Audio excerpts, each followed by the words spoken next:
এখন আমি আপনাদের সাথে শেয়ার করছি পাবদা মাছের দুর্দান্ত সুস্বাদু একটি ফ্রাই রেসিপি।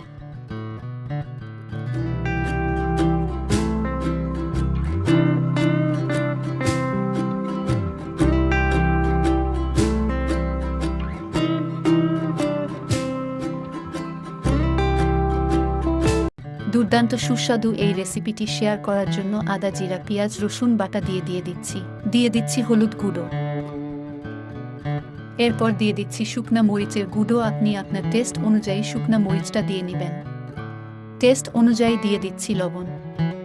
এরপর এর সাথে দিয়ে দিচ্ছি 1.5 চামচ সাদা তেল। আলতো হাতে বেশ অনেকটা সময় নিয়ে খুব ভালো করে মিশিয়ে নিচ্ছি। খুব ভালো করে সবকিছু মিশিয়ে নেবার পর একটি ঢাকনাযুক্ত বক্সে রেখে দিব 1 ঘন্টার জন্য।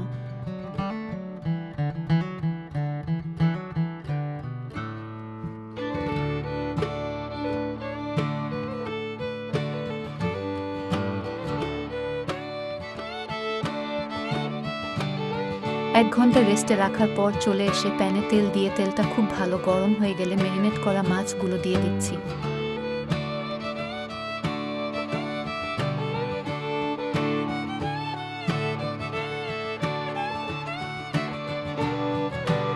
ঢাকনা দিয়ে ঢেকে দিচ্ছি। বেশ কিছু টাইম পর ঢাকাটা তুলে নিয়ে মাছগুলো এরকমভাবে খুব সুন্দর করে মিশিয়ে নিচ্ছি।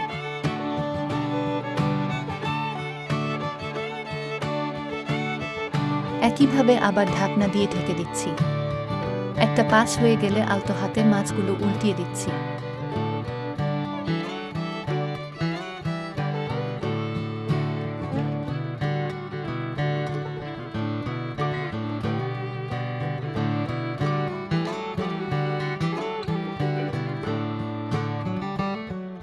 এগুলো কিন্তু খুব বেশি নাড়াচাড়া করা যাবে না, না হলে কিন্তু মাছগুলো ভেঙে যাবে।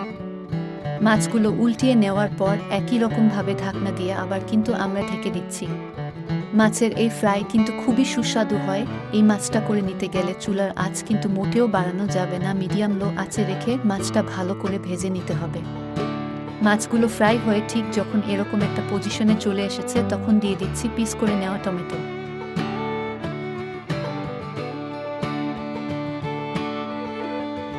একইভাবে আবার ঢাকনা দিয়ে ঢেকে দিচ্ছি।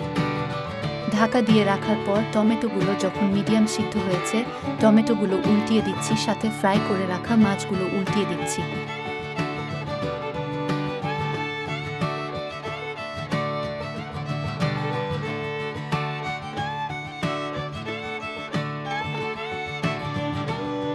এখন কিন্তু আমাদের রান্নাটা প্রায় হয়ে এসেছে। যেহেতু সবকিছু মোটামুটি খুব ভালো ফ্রাই হয়ে গেছে, কড়াইটা এরকমভাবে নাড়িয়ে দিচ্ছি, না হলে কিন্তু কড়াইতে লেগে যেতে পারে।